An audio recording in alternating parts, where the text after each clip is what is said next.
আমি কি তোমার থুয়ে আইছি? আমি তো তোমার লগে করে লয়ে আইছি। তোমার তো দুঃখ কিসের? আপনি আমারে মাফ করে দিন। কেন? আমি আসলেই জানতাম না আমার এত বড় একটা অসুখ আছে।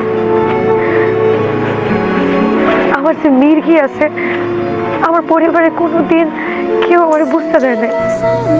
আর যদি বুঝতাম তাহলে আমি কোনোদিন আপনার থেকে লুকাইতাম না। বিয়ার আগে আমি সব বলে দিতাম আপনাকে। আর শিউলি, মির্গিটির কিন্তু কোনো অসুখই না। এর চাইতেও যদি কোনো ভয়ঙ্কর অসুখ তোমার হইতো, তাও তো আমি তোমার সাইডে যেতাম না।